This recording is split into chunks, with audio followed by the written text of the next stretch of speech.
అది కూడా గొప్ప విజయం అని చెప్పుకుంటాను. ఎంత సిగ్గుమాలిన పని అంటే, మొన్నటిదాకా బీఆర్ఎస్ ప్రభుత్వం ఉన్నంత కాలం 2 బోర్డులు హైదరాబాద్ లో ఉన్నాయి. Godavari river management board, KRMB 2 ఇక్కడనే ఉండే ఆఫీసు. ఇవాళ కేఆర్ఎంబిని ఆంధ్రాకు తరలించి అది కూడా గొప్ప విజయం అని చెప్పుకుంటాను ముఖ్యమంత్రి. దీన్ని నవ్విపోదురు కాక నాకేమి సిగ్గన్నట్టు ఉన్న ఆఫీస్ ఎత్తగొట్టి, ఉన్న ఆఫీస్ ఉడగొట్టి, సిగ్గు లేకుండా ఇంకా నేనేదో గొప్ప విజయం సాధించిన అని చెప్పి మాట్లాడితే ప్రజలకు అర్థం కాదనుకుంటున్నాడు రేవంత్ రెడ్డి. నేను అడుగుతాను. చివరిగా నేను అనేది, ఈ విషయంలో అందరికంటే ఎక్కువ బాధ్యత ఉన్నది కేంద్ర ప్రభుత్వానికి. వాళ్ళు స్పందించాలి. ఇట్లా ఇష్టం వచ్చినట్టు చంద్రబాబు ఆడిచ్చినట్టు ఆడతామని కేంద్రము రేవంత్ రెడ్డి తల ఊపితే ఇక మిగతా సంగతి తెలంగాణ ప్రజలు చూసుకుంటారు. బీజేపీ సంగతి, కాంగ్రెస్ సంగతి తెలంగాణ ప్రజలు చూసుకుంటారు. 10 ఏళ్ల చేయని పని మేము చేస్తున్నాము. ఏం పని చేసిండు? కృష్ణా బోర్డును అప్పచెప్పుడా? పని చేసుడంటే కృష్ణా బోర్డును ఆంధ్రాకు తరలించుడా, లేదా గోదావరి మిగులు జలాల్లో మరి లేని హక్కును ఆంధ్రాకు దారాదత్తం చేయడం ఏంది పని? లేకపోతే ఆంధ్ర ప్రాజెక్టులకు ఆనాడు ప్రతిపాదిస్తూ తెలంగాణ ప్రాజెక్టులను వ్యతిరేకిస్తూ ఎవరైతే ఉత్తరాలు రాసిండో ఆయన తీసుకొచ్చి సాగునీటి సలహాదారుగా పెట్టడమా? లేదా కేసీఆర్ గారు బ్రహ్మాండంగా తెలంగాణలో ఒక సంక్షేమ వాతావరణం తీసుకొస్తే, పండుగలాగా వ్యవసాయాన్ని చేస్తే, వరి ధాన్యం ఉత్పత్తిలో భారతదేశంలో నెంబర్ 1 చేస్తే, ఇలా కేసీఆర్ మీద కోపంతో కన్నెపల్లి మోటార్ లాంచ్ చేయకుండా మిడ్ మానేర్ నిండబెట్టి మొత్తం రాష్ట్రంలో పంటలన్నీ ఎండుతుంటే, ఇవాళ కరువు వాతావరణం ఉంటే, కిందికెళ్లి నీళ్లు లక్షల క్యూసెక్ల నీళ్లు కిందికి పోతుంటే గుడ్లప్పగిచ్చి చూడడమా తెలంగాణ సాగునీటి రంగంలో ఆయన సాధించిన విజయం? గోదావరిలో ఈరోజు బ్రహ్మాండంగా మోటార్ లాంచ్ చేస్తే కన్నెపల్లిలో ఏ కరువు ఛాయలు లేకుండా ఇలా నార్మల్ పోసుకున్న రైతులు ఎదురు చూస్తున్నారు. ఎప్పుడు వాన పడుతుంది, ఊళ్ళల్లా కప్పలను వేసుకొని ఇలా పూజలు చేస్తాను వానలు పడాలని. అట్లాంటి పరిస్థితుల్లో రాష్ట్రం ఉంటే, రాష్ట్ర రైతాంగం ఉంటే, సోయిలేనోడు ముఖ్యమంత్రి, జై తెలంగాణ అని ముఖ్యమంత్రి తెలంగాణ నీళ్లను దారాదత్తం చేస్తుంటే బీఆర్ఎస్ ఊకుంటుందా?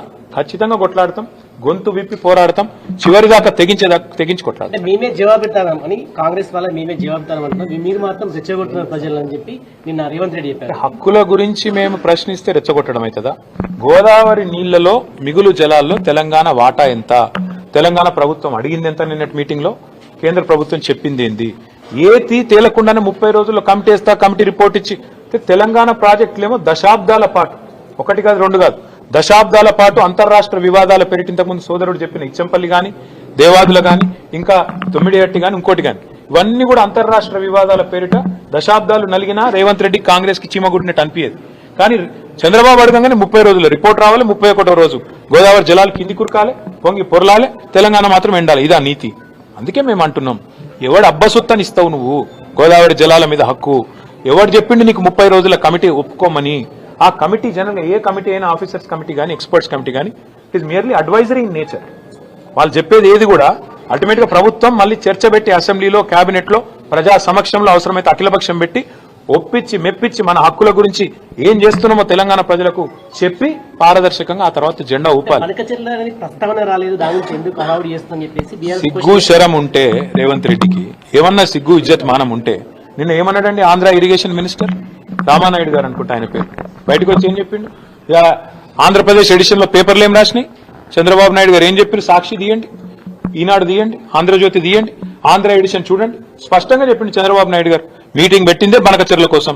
ఎజెండా నెంబర్ 1 బనకచెర్ల కాదంటాడా రేవంత్ రెడ్డి?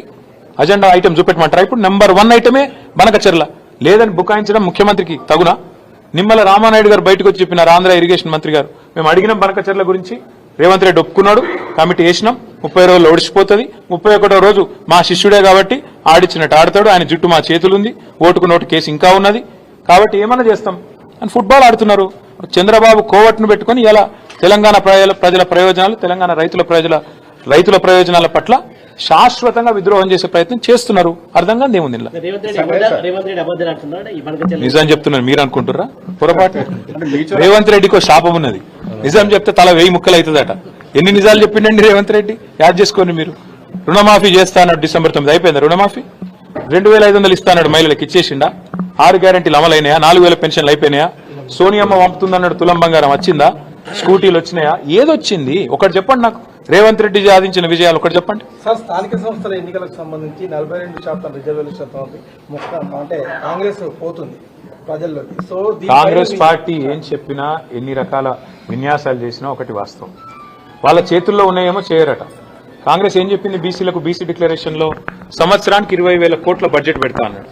5 ఏళ్లలో 1,00,000 కోట్ల బడ్జెట్ ఇస్తామన్నారు. బీసీలకు 42% వాటా ప్రభుత్వ కాంట్రాక్టులు ఇస్తామన్నాడు. చేతులునేమో చేయరట. OBC ministry పెడతామన్నారు. బీసీలకు 42% వాటా ఇచ్చిండా పోనీ మినిస్ట్రీలో? పోనీ ఓబీసీ మినిస్ట్రీ పెట్టిండా? 1,00,000 కోట్ల బడ్జెట్ అన్నాడు, సంవత్సరానికి 20,000 కోట్లు అన్నాడు పెట్టిండా? బీసీ సప్లాన్ అన్నాడు పెట్టిండా? అవెంత మోసము, ఇదంతే మోసము. నేతి బీరకాయల నెయ్యి ఎంత ఉంటుందో కాంగ్రెస్ పార్టీ బీసీ డిక్లరేషన్ లో కూడా బీసీల పట్ల చిత్తశుద్ధి గంతే ఉన్నది. మైసూర్ బజ్జీలో మైసూర్ ఎంత ఉంటుందో గంతే ఉన్నది తప్ప ఇందులో ఏం లేదు. బీసీలను మళ్ళొక్కసారి ఘరానా మోసంతో, ఒక కపట మోసంతో 42% రిజర్వేషన్ల పేరిట అది చెల్లదని తెలిసి ఇలా చిల్లర ప్రయత్నం ఏదైతే రేవంత్ రెడ్డి చేస్తుండో అది ఖచ్చితంగా బీసీ సోదరులే రేపు స్థానిక సంస్థల ఎన్నికల్లో బుద్ధి చెప్తారు. ఎందుకంటున్నా ఈ మాట అంటే, గతంలో ఇదే రేవంత్ రెడ్డి గారు శాసనసభలో ఏం చెప్పిండ్రు? 42% రిజర్వేషన్ విద్యలో, ఉపాధిలో, రాజకీయంగా కావాలి అంటే ఒకటే పరిష్కారం, పార్లమెంట్కు పంపాలి, పార్లమెంట్లో చట్టబద్ధత కావాలి, ప్రెసిడెంట్ గారు సంతకం పెట్టాలన్నాడు. మరి నిన్న లోకల్ బాడీ ఏదో పంచాయతీ ఆర్డినెన్స్ చేసిన అన్నాడు. మున్సిపల్ బిల్ కూడా ఇంకా సవరించలేదు. విద్యలో, ఉపాధిలో ఏం చేస్తాడో తెలియదు. 42% అంటే కేవలం జెడ్పీటీసీ, ఎంపీటీసీల కాడికేనా, లేకపోతే జిల్లా పరిషత్లు, మండల పరిషత్లు, అదేవిధంగా విద్యలో, ఉపాధిలో అన్నిట్లో ఇచ్చేది ఉందా? అంటే ఏ రకమైన మోసమో ఇది అర్థం చేసుకోవాలని బీసీ సోదరులను కోరుతా ఉన్నా.